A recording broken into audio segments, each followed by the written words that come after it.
Welcome to your लॉबडी। आज हम discuss करेंगे section 129 of the companies act 2013 financial statements.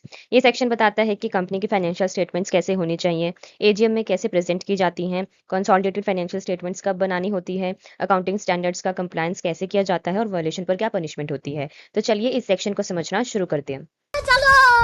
Section 129 का सबसेक्शन 1 कहता है कि हर कंपनी की फाइनेंशियल स्टेटमेंट्स कंपनी के अफेयर्स की ट्रू एंड फेयर व्यू दिखानी चाहिए। सेक्शन 133 के अंडर नोटिफाइड अकाउंटिंग स्टैंडर्ड्स का कंप्लायंस करना चाहिए। शेड्यूल थर्ड में प्रिस्क्राइब फॉर्मेट में प्रिपेयर होनी चाहिए।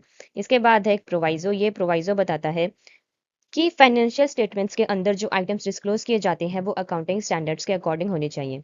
सेकंड प्रोवाइजो बताता है कि ये प्रोविजन अप्लाई नहीं करेगा इंश्योरेंस कंपनीज पर, बैंकिंग कंपनीज पर, इलेक्ट्रिसिटी जनरेशन या फिर सप्लाई कंपनीज पर और उन कंपनीज पर जिनके लिए किसी स्पेशल लॉ में अलग फाइनेंशियल स्टेटमेंट फॉर्मेट प्रिस्क्राइब्ड है। जो थर्ड प्रोवाइजो है ये बात करता है कि फाइनेंशियल स्टेटमेंट्स को सिर्फ इस वजह से ट्रू एंड फेयर के कॉन्ट्ररी नहीं माना जाएगा कि उन्होंने कुछ मैटर्स डिस्क्लोज नहीं किए हों जो उनके गवर्निंग लॉ के अंडर डिस्क्लोज करना मैंडेटरी नहीं है। For example insurance company insurance act 1913 1938 या फिर IRDAI एक्ट 1999 के अंडर जो डिस्क्लोजर्स रिक्वायर्ड नहीं है उन्हें डिस्क्लोज करना जरूरी नहीं है।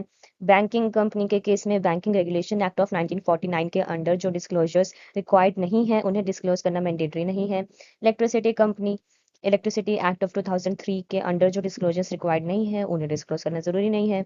और अदर स्पेशल लॉ कंपनीज जिस लॉ के अंडर कंपनी गवर्नड है अगर उस लॉ में डिस्क्लोजर रिक्वायर्ड नहीं है तो उसके नॉन डिस्क्लोजर से फाइनेंशियल स्टेटमेंट इफेक्टिव नहीं होगी। नेक्स्ट है सबसेक्शन 2। ये बताता है कि हर एनुअल जनरल मीटिंग में बोर्ड ऑफ डायरेक्टर्स को रेलेवेंट फाइनेंशियल ईयर की फाइनेंशियल स्टेटमेंट्स मेंबर्स के सामने प्रेजेंट करनी होंगी। ये शेयर होल्डर्स को कंपनी की फाइनेंशियल परफॉर्मेंस और पोजीशन समझने का मौका देती है। सबसेक्शन 3 बात करता है कंसोलिडेटेड फाइनेंशियल स्टेटमेंट्स के बारे में। अगर कंपनी की एक या ज्यादा सब्सिडरीज हैं तो कंपनी को अपने सेपरेट फाइनेंशियल स्टेटमेंट्स के साथ कंसोलिडेटेड फाइनेंशियल स्टेटमेंट भी प्रिपेयर करनी होंगी। कंसोलिडेटेड फाइनेंशियल स्टेटमेंट में होल्डिंग कंपनी, सब्सिडियरीज सबकी कंबाइंड फाइनेंशियल पोजीशन दिखाई जाती है। ये स्टेटमेंट भी एजीएम में प्रेजेंट की जाएगी। अब इसके बाद है प्रोवाइजो। पहला प्रोवाइजो कहता है कि कंपनी को अपनी फाइनेंशियल स्टेटमेंट के साथ एक सेपरेट स्टेटमेंट अटैच करना होगा जिसमें सब्सिडियरी कंपनीज की फाइनेंशियल स्टेटमेंट्स के सेलियंट फीचर्स दिए जाएंगे। सेकंड प्रोवाइजो बात करता है कि सेंट्रल गवर्नमेंट प्रिस्क्राइब्ड मैनर में कंसोलिडेशन के रूल्स नोटिफाई कर सकती है। अब इसके बाद है एक एक्सप्लेनेशन। इस सबसेक्शन के पर्पज के लिए सब्सिडियरी में इंक्लूड होंगे एसोसिएट कंपनी और जॉइंट वेंचर। सबसेक्शन 4 बात करता है audit and adoption of CFS. Holding company की फाइनेंशियल स्टेटमेंट्स पर जो प्रोविजंस अप्लाई होते हैं regarding the preparation, adoption, audit, वही प्रोविजंस कंसोलिडेटेड फाइनेंशियल स्टेटमेंट्स पर भी अप्लाई होंगे। मतलब सीएफएस को भी सेम लीगल इंपॉर्टेंस दी गई है। नेक्स्ट है सबसेक्शन 5। ये बात करता है deviation from the accounting standards के बारे में। अगर कंपनी अकाउंटिंग स्टैंडर्ड्स फॉलो नहीं करती है तो फाइनेंशियल स्टेटमेंट्स में डिस्क्लोज करना होगा। डेविएशन अकाउंटिंग स्टैंडर्ड से किस पॉइंट पर डेविएशन हुआ है, रीजन, डेविएशन का रीजन क्या था, फाइनेंशियल इफेक्ट, उस डेविएशन का फाइनेंशियल इम्पैक्ट क्या हुआ। नेक्स्ट है सबसेक्शन 6। ये बात करता है exemption by the central government. Central government अपनी तरफ से या फिर किसी क्लास ऑफ कंपनीज की एप्लीकेशन पर नोटिफिकेशन के थ्रू कुछ कंपनीज को सेक्शन 129 के रिक्वायरमेंट से एग्जेम्प्ट कर सकती है। कंडीशंस क्या हैं कि एग्जेम्पशन पब्लिक इंटरेस्ट में होना चाहिए और एग्जेम्पशन अनकंडीशनल या फिर कंडीशनल दोनों हो सकता है। सबसेक्शन 7 बात करता है पनिशमेंट फॉर द कॉन्ट्रावेंशन के बारे में।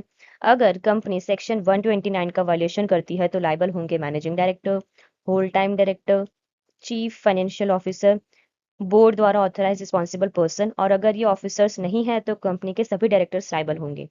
पनिशमेंट क्या है, imprisonment for up to 1 year या फिर फाइन 50,000 से कम नहीं होगा और विच में extend up to 5 lakh rupees या फिर ये दोनों। अब सेक्शन 129 की एक एक्सप्लेनेशन भी है। ये बात करता है फाइनेंशियल स्टेटमेंट के बारे में। फाइनेंशियल स्टेटमेंट का मीनिंग सिर्फ बैलेंस शीट और प्रॉफिट एंड लॉस तक लिमिटेड नहीं है। इसमें इंक्लूड होंगे notes to the accounts, annexures, additional explanatory notes जो फाइनेंशियल स्टेटमेंट का पार्ट बनती हैं। ठीक है। अगर आपको ये वीडियो यूजफुल लगा हो तो वीडियो को लाइक करें, शेयर करें और चैनल को सब्सक्राइब करें। Thank you.